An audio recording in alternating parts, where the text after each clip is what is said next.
జై విశ్వనాథ జై అన్నపూర్ణమాంబ జై. అందరికీ నమస్తే అండి.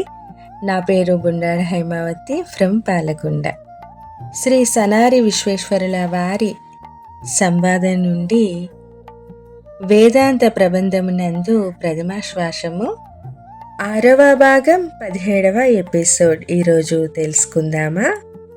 కొంచెంపై మరి కొంచెమై గురు ప్రభాకూటస్థమూలంబదై పంచస్థానమదై పరాత్పరమునై బ్రహ్మణ్యు హృస్థానమై చందద్భాస విలాసవల్లికాలతా చాతుర్య చిద్రూపమై మించెం లోకములన్ని పాదతలమై మీరుంగదా బ్రహ్మమై.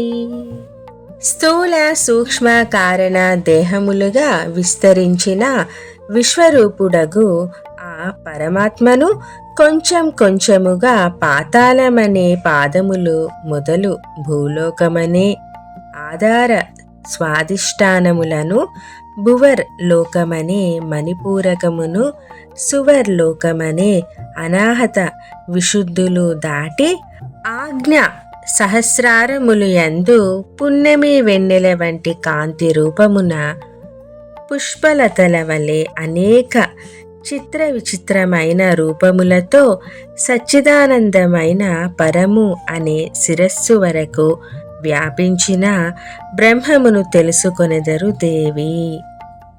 అలా పరమాత్మ స్వరూపము మొదటగా అణువుగా పరమాణువుగా అత్యంత పెద్దదైన వాటికంటే పెద్దగా, తేలికైన వాటికంటే తేలికగా, పొడవైన వాటికంటే పొడవుగా, ఇంత అని గాని అంత అని గాని దీని యందు ఉన్నాడు, దాని యందు లేడు అని చెప్పుటకు వీలులేక ఇహమునందు పరమునందు వ్యాపించి కట్టెలయందు నూనె వలె, పాలయందు నెయ్యి వలె, దేహములయందు వాయువుల వలె లోపల బయట సర్వ వ్యవహారములకు తనే మూలమై దేనియందు అంటూ పడక నామరూప క్రియలకు తెలియబడక నిరాకారముగా మరియు సాకారముగా నమ్మిన వారికి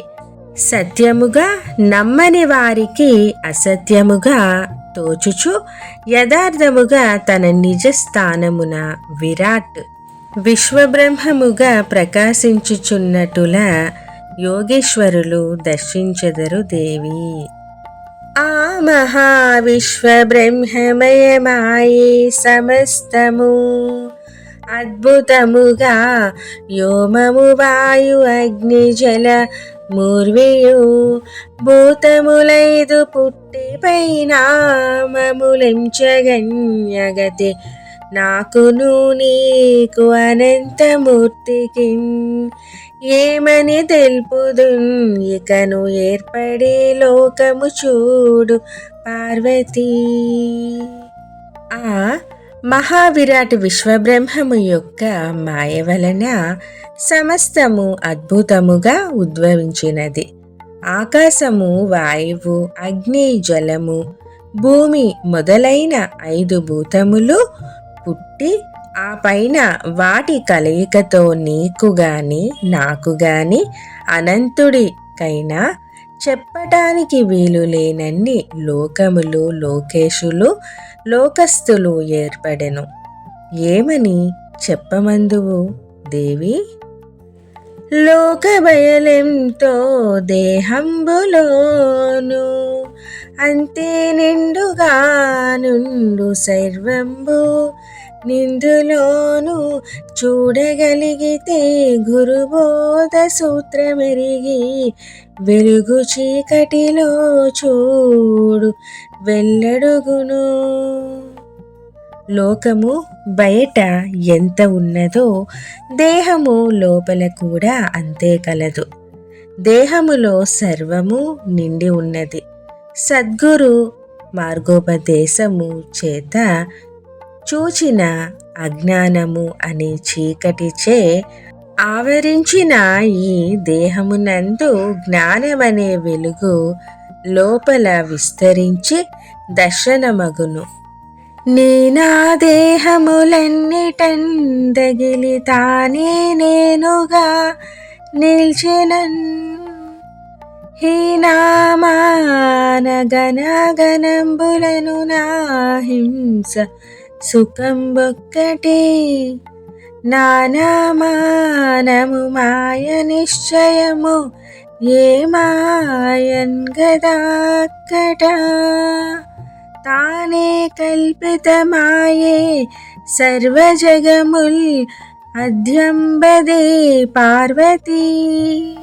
స్థూల దేహమనే బ్రహ్మగ్రంథి అందు హిరణ్య గర్భునిగా, సూక్ష్మదేహమనే విష్ణుగ్రంథి అందు తైజసునిగా, కారణదేహమనే రుద్రగ్రంథి అందు ప్రాజ్ఞునిగా ఇలా జాగ్రత్త, స్వప్న, సుషుప్తి అనబడే 3 అవస్థా దేహములను దాటి తత్ అనబడు జీవుడు, త్వం అనే పరమాత్మ, అసి ఒకటే అన్న తత్వమస్యాది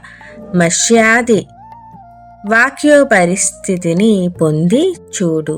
ఈ లోకము నందలి ఎక్కువ తక్కువలు, సుఖదుఖములు, మానవమానములు, ఇటువంటి ద్వంద్వములు ఆ పరమాత్మ యొక్క మాయచేత కల్పించబడిన జనన మరణ చక్రబంధము యొక్క వ్యవహారముగా తెలియబడును. ఇదండి ఈనాటి సనారి విశ్వేశ్వరుల సంవాదం. ఈ యొక్క వీడియోని మీ అందరికీ అందజేసిన వారు శ్రీ సనారి అన్నపూర్ణమాంబ మఠం ఆలయ అభివృద్ధి కమిటీ.